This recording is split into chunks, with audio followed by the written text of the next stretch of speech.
G Pulla Reddy dental college ఈ college ఎక్కడ ఉంది, కాలేజ్ ఇంటేక్ ఎలా ఉంటాయి, వాళ్ళకి ఏంటంటే ఏమీ తెలియదు, అవగాహన ఉండదు. ఫస్ట్ మీ డబ్బులు గోవింద అయినట్టే, ఓకేనా. హామీ ఇవ్వట్లేదు, ప్లేస్మెంట్స్ కూడా జరుగుతాయంట. అలాగే ఏమైనా ఇతర కోర్సెస్ కూడా ఆఫర్ చేస్తున్నారా, హాస్టల్స్ ఎలా ఉంటాయి, ఫీజులు ఎలా ఉంటాయి మాట్లాడుకుందాం.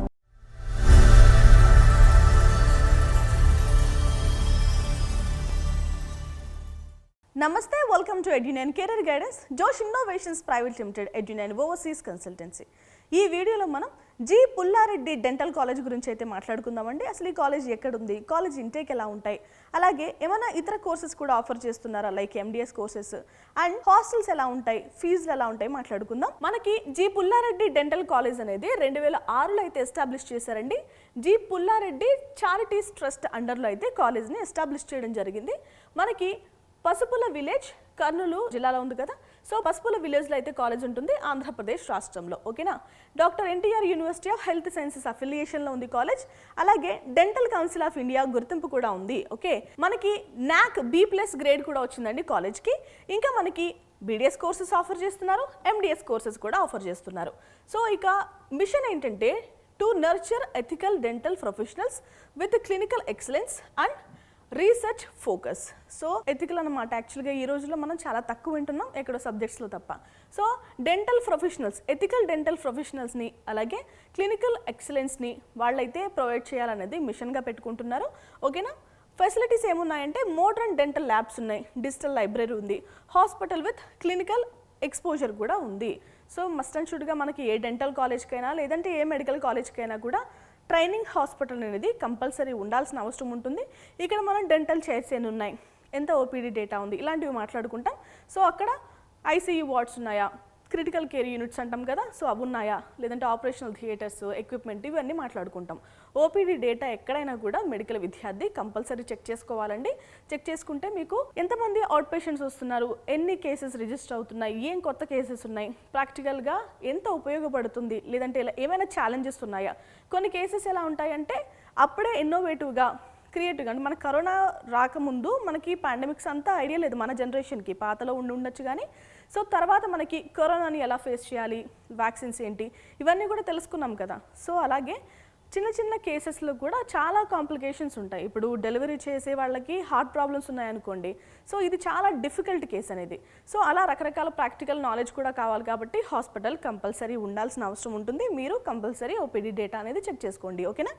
స్టూడెంట్ లైఫ్ ఎలా ఉంటుందంటే యాక్టివ్ క్లబ్స్ ఉంటాయి, కల్చరల్ అండ్ స్పోర్ట్స్ యాక్టివిటీస్ కూడా జరుగుతూ ఉంటాయి, ఇంటర్న్షిప్స్ కూడా జరుగుతున్నాయి, ప్లేస్మెంట్స్ కూడా వాళ్ళు ప్రొవైడ్ చేస్తామని చెప్తున్నారు.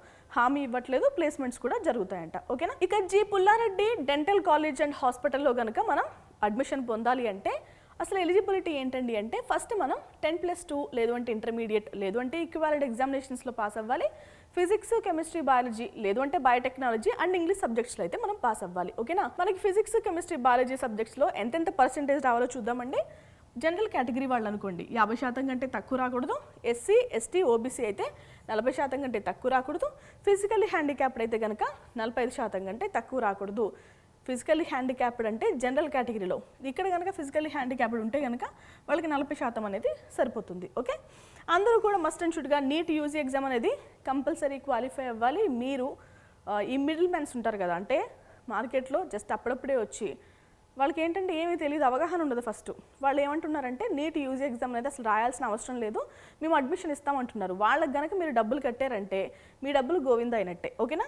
జాగ్రత్తగా చూసుకోండి, ఎవరు నమ్మాలో వాళ్ళనే అమ్మాలి, ఓకేనా. సో ఒకరు సలహా తీసుకోవడం అనేది ఎప్పటికీ తప్పవద్దు, ఎందుకంటే అన్నీ మనకు తెలియాలన్న రూల్ లేదు కాబట్టి ఒక సజెషన్ అనేది ఎప్పటికైనా మంచి విషయమే. కానీ ఎవరిని నమ్ముతున్నామన్నదే ముఖ్య విషయం, ఓకేనా. సో మీరు ఫ్రాడ్ వాళ్ళని అయితే మీరు నమ్మకండి, డబ్బులు అయితే పే చేయకండి. ఎందుకంటే BDS కానీ లేదు అంటే MBBS అయితే కోట్లలో ఉంటుంది, BDS అయితే లక్షల్లో ఉంటున్నాయి ఫీజులు. సో జాగ్రత్తగా చూసుకుని మీరు ఎవరు సజెషన్ తీసుకుంటే బెస్ట్ ఉంటుందో వాళ్ళ సజెషన్ మాత్రమే తీసుకోండి. అండ్ ఇంకొక ఏజ్ లిమిట్ క్రైటీరియా ఏంటి అంటే మనకి కంపల్సరీ 17 సంవత్సరాలు అనేది నిండి ఉండాలండి. సో అప్పర్ ఏజ్ లిమిట్ వచ్చేసి 25 సంవత్సరాలండి. మనకి క్యాస్ట్ వారీగా కూడా మనకి మినహాయింపులు అయితే ఉన్నాయి. ఎస్సీ ఎస్టీ ఓబీసీ విద్యార్థులు ఎవరైనా ఉంటే వాళ్ళకి ఇంకా ఎక్స్ట్రా 5 సంవత్సరాలు మినహాయింపు కూడా ఇస్తారు. సో అందరూ కూడా ఇండియన్ వ్యక్తులు అయి ఉండాలి, ఓవర్సీస్ సిటిజన్ ఆఫ్ ఇండియా అయి ఉండొచ్చు, ఎన్ఆర్ఐ అయి ఉండొచ్చు, పిఐఓ కూడా అయి ఉండొచ్చు. సో ఇదంతా డిఫరెంట్, వీళ్ళు సబ్మిట్ చేయాల్సిన డాక్యుమెంట్స్ అనేవి డిఫరెంట్గా ఉంటాయి.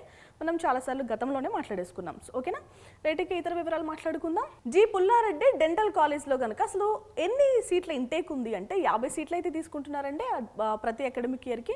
అందులో కన్వీనర్ కోటా కేటగిరీ ఏ వాళ్ళకి 50% అంటే 25 సీట్లు, అండ్ మేనేజ్మెంట్ కోటా వాళ్ళకి 25 సీట్లు అయితే అలొకేట్ చేస్తున్నారు. ఓకేనా, రైట్ ఇక ఇతర డీటెయిల్స్ మాట్లాడుకుందాం. మనకి ఎండిఎస్ కోర్సుకు సంబంధించి ఇంటేక్ ఎంత అండి అంటే 17 సీట్లు అయితే ఇంటేక్గా ఉంది. ఏం కోర్సెస్ ఆఫర్ చేస్తున్నారో చూద్దాం. ఆర్థోపెడిక్స్ అండ్ డెంటోఫేషియల్ ఆర్థోపెడిక్స్ 3 సీట్లు, ఇలాగా ప్రోస్తోడోంటిక్స్ అండ్ క్రౌన్ అండ్ బ్రిడ్జ్లో 3, కన్జర్వేటివ్ డెంటిస్ట్రీ అండ్ ఎండోడోంటిక్స్లో 3, పీరియోడోంటిక్స్ అండ్ ఇంప్లాంటాలజీలో 3, ఓరల్ ప్యాథాలజీ అండ్ మైక్రాలజీలో 3, అలాగే ఓరల్ మెడిసిన్ అండ్ రేడియాలజీలో 2 సీట్లు అయితే ఇంటేక్గా ఉంది. టోటల్ ఇంటేక్ ఎంత?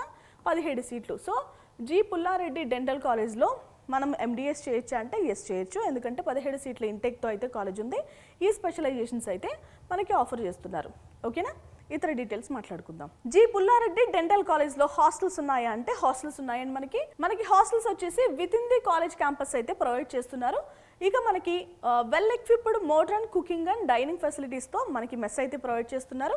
ఇంకొకటి ఏంటంటే మనకి సెక్యూరిటీ సేఫ్టీ గురించి మాట్లాడుకోవాలంటే supervised by the hostel wardens and security staff to maintain safe and living environment. So మనకి వార్డెన్స్ కూడా ఉంటారు విత్ ఇన్ ది క్యాంపస్సే, వాళ్ళు సూపర్వైజ్ కూడా చేస్తూ ఉంటారండి. ఎయిర్ కండిషనర్డ్ రూమ్స్ ఉన్నాయి, సో మీరు ఆప్ట్ చేసుకుంటే చేసుకోవచ్చు.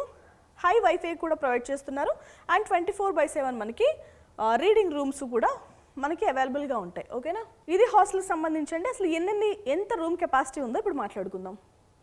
మనకి జి పుల్లారెడ్డి డెంటల్ కాలేజ్లో హాస్టల్స్ టోటల్ కెపాసిటీ వచ్చేసి 233 మంది విద్యార్థులు అయితే సరిపోతారు.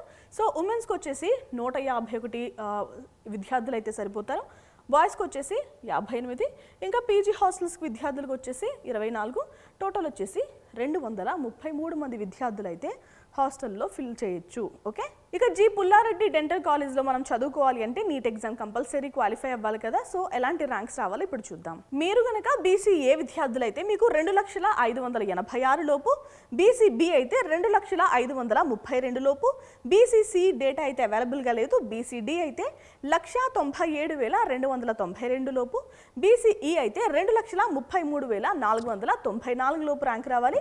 ఇక ఓసీ విద్యార్థులు అయితే 8,02,345 లోపు, ఇక ఎస్సీ విద్యార్థులైతే 2,59,262 లోపు, ఎస్సీ ఎస్టీ విద్యార్థులైతే 3,28,218 లోపు అయితే ర్యాంక్ రావాలి. ఓకేనా, సో ఇవి G Pullareddy dental college and హాస్పిటల్లో మనం చదువుకోవాలి అంటే కనుక రావాల్సిన ర్యాంక్స్ అండి.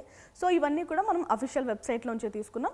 ఓసీ వాళ్ళ ర్యాంక్ చూసి మీరైతే కంగారు పడద్దు. ఓకేనా, ఎలాంటి డౌట్స్ ఉన్నా కూడా ఎడ్యునైన్ కెరీర్ గైడెన్స్ని అయితే సంప్రదించండి. మీకు ఎంబీబీఎస్ కానీ, బీఈడీఎస్ కానీ, బీ ఫార్మసీ కానీ, లేదంటే బీఎస్సీ నర్సింగ్ కానీ, అలైడ్ సైన్సెస్ కోర్సెస్ కానీ, అగ్రికల్చర్ సైన్సెస్ కోర్సెస్ కానీ, ఏం డౌట్స్ ఉన్నా కూడా అడ్మిషన్స్ కావాలి అన్న ఎడ్యునైన్ కెరీర్ గైడెన్స్ని అయితే సంప్రదించండి. Thanks for watching.